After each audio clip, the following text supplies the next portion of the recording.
আজকে আলোচনা করতে চলেছি গুরুত্বপূর্ণ সেকেন্ড ইউনিট 2025-এর প্রশ্ন অষ্টম শ্রেণী ইতিহাস। পূর্ণমান 50, সময় 1.5 ঘন্টা।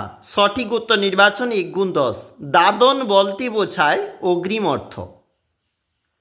1878 খ্রিস্টাব্দে দেশীয় মুদ্রণ আইন জারি করেছিল লর্ড লিটন। চিরস্থায়ী বন্দোবস্ত চালু করেছিল লর্ড কর্নওয়ালিস। দেশের সম্পদ যদি বাইরে চলে যায় তখন তাকে আমরা বলবো সম্পদের বহির্গমন। শেষ মোগল সম্রাট ছিলেন দ্বিতীয় বাহাদুর শাহ। সিপাহী বিদ্রোহ হয়েছিল 1857-তে। ভারতে প্রথম সুতির কাপড় তৈরির কারখানা গড়ে উঠেছিল বোম্বাইতে। বাঁশের কেল্লা গড়ে তোলা হয়েছিল কোন বিদ্রোহে? দেখবে তোমরা, ব্রাহ্ম সমাজ গড়ে ওঠে 1828 খ্রিস্টাব্দে।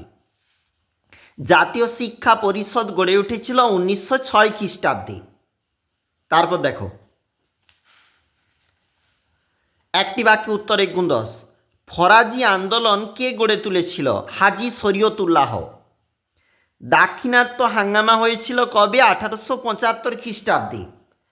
আলিগড় অ্যাংলো ওরিয়েন্টাল কলেজ কে প্রতিষ্ঠা করেছিল? 1875 খ্রিস্টাব্দে স্যার সৈয়দ আহমেদ খান। নীলদর্পণ নাটক কে লিখেছিল? দীনবন্ধু মিত্র লিখেছিল। রাখি বন্ধন উৎসব কে চালু করেছিল? রবীন্দ্রনাথ ঠাকুর। কবে জাতীয় কংগ্রেস প্রতিষ্ঠা হয়? 1885 খ্রিস্টাব্দে বোম্বাইয়ে হয়েছিল। গোকুলদাস তেজপাল সংস্কৃত কলেজ হলে যেখানে হয়েছিল সভা, এবং উপেন্দ্রচন্দ্র বন্দ্যোপাধ্যায় সভাপতিত্ব করেছিল। মরলেমিন্টো সংস্কার আইন কবে পাস হয়? 1909-তে।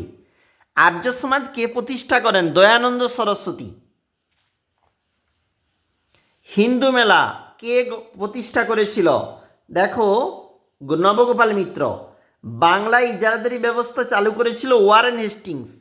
এই প্রশ্নের মান 2 নাম্বার করে, এই প্রশ্নের মান 4 নাম্বার করে, আর নিচে যে প্রশ্নগুলি বলেছে তোমাকে এইগুলির মান কিন্তু 5 নাম্বার করে। দেখো, অবশ্যই প্রস্তুতি নাও।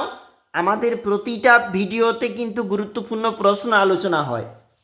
এতদিন হয়ে এসেছে, আগামী দিনেও হবে। অবশ্যই লক্ষ্য রাখো, প্রতিটা মুহূর্তে এক একটা করে প্রশ্ন আমরা তুলতেছি।